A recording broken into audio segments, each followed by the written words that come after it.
আজি মাজুলীৰ পৰা নামঘৰলৈ নিয়া হ'ব ভাগৱত উত্তৰ কমলাবাৰী সত্ৰৰ সত্ৰাধিকাৰ জনাৰ্দন দেৱগোস্বামী আৰু প্ৰায় 30জন ভকত বৈষ্ণৱে মাজুলীৰ পৰা লৈ যাব ভাগৱত। আজি নিশা গুৱাহাটীত কটাই কাইলৈ পুৱা কলাক্ষেত্ৰৰ পৰা প্ৰয়াগৰাজলৈ ৰাওনা হ'ব দলটো। আমি পোনপটীয়াকৈ দেখুৱাই আছোঁ দৃশ্যাংশ।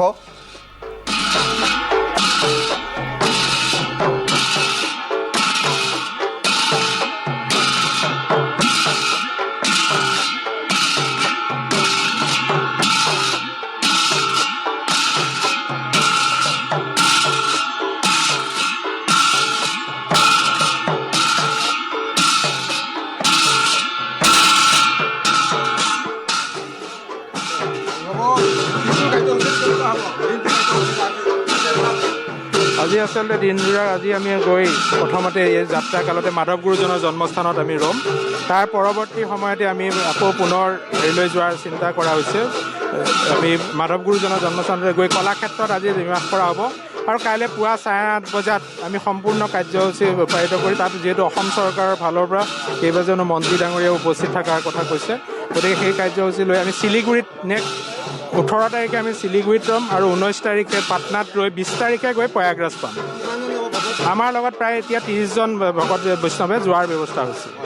ধন্যবাদ জনাইছোঁ। এয়া আছিলে সত্ৰাধিকাৰ উত্তৰ কমলাবাৰী সত্ৰৰ জনাৰ্দন দেৱগোস্বামী আৰু এই মুহূৰ্তত পোনপটীয়া সম্প্ৰচাৰ যোগে দেখুৱাইছোঁ আমি উত্তৰ কমলাবাৰী সত্ৰৰ পৰিৱেশ। মাজুলীৰ পৰা 30গৰাকীকৈ বৈষ্ণৱ ৰাওনা হ'ব কুম্ভ মেলালৈ।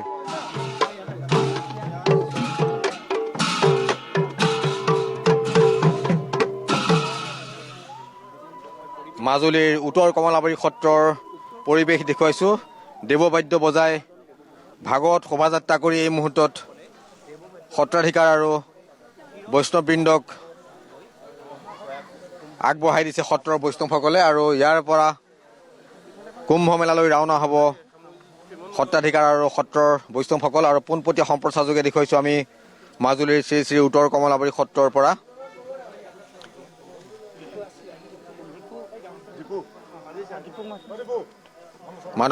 প্ৰথমে মাধৱদেৱ কলাক্ষেত্ৰত আজি এই দলটো গৈ উপস্থিত হ'বগৈ আৰু তাৰ পাছত তেওঁলোকে গুৱাহাটীৰ কলাক্ষেত্ৰলৈ গৈ আজি তাত নিশা কটাব আৰু পুৱা 8:30 বজাত কলাক্ষেত্ৰৰ পৰা ৰাওনা হ'ব প্ৰয়াগৰাজলৈ। এয়া পোনপটীয়া সম্প্ৰচাৰ মাজুলীৰ উত্তৰ কমলাবাৰী সত্ৰৰ পৰা। আধ্যাত্মিক নীতি নিয়মৰ মাজেৰে দেৱবাদ্য বজাই সত্ৰৰ ভকত বৈষ্ণৱসকলে সত্ৰাধিকাৰগৰাকী আৰু কুম্ভ মেলালৈ যাবলগীয়া 30গৰাকী বৈষ্ণৱক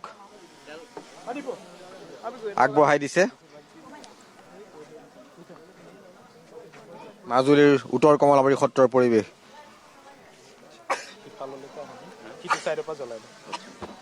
মাজুলীৰ বিধায়ক ভুৱন গাম আৰু জিলা আয়ুক্তগৰাকী আহি ইয়াত উপস্থিত হৈছেহি।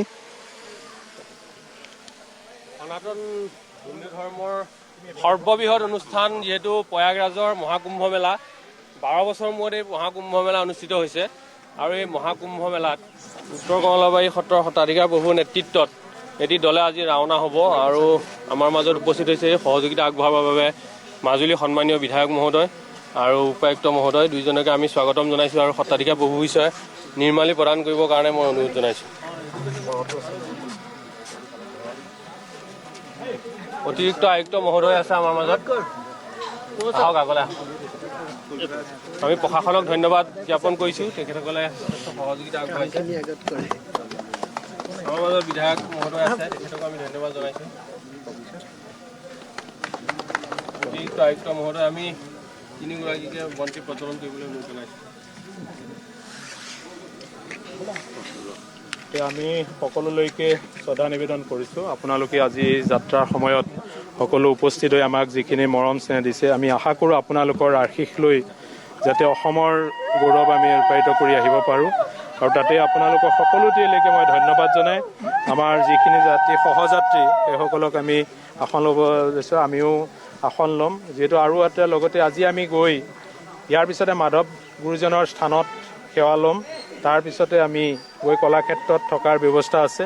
কাইলৈ পুৱা 8:30 বজাত যাত্ৰা আৰম্ভ কৰি আমি কোকৰাঝাৰ হৈ শিলিগুৰিলৈকে যাম আৰু তাৰ পৰৱৰ্তী সময়ত পাটনাত ৰোৱাৰ ব্যৱস্থা হৈছে। গতিকে এই সমূহ কাৰ্যসূচীত আৰু আমি 20 তাৰিখে গৈ প্ৰয়াগৰাজ পাম আৰু 21 তাৰিখৰ পৰা আমি ভাগৱত পাঠৰ শুভ আৰম্ভ কৰিম সাদিনীয়াকৈ ভাগৱত পাঠ হ'ব বিধায়কে শুভেচ্ছামূলক বাৰ্তা প্ৰদান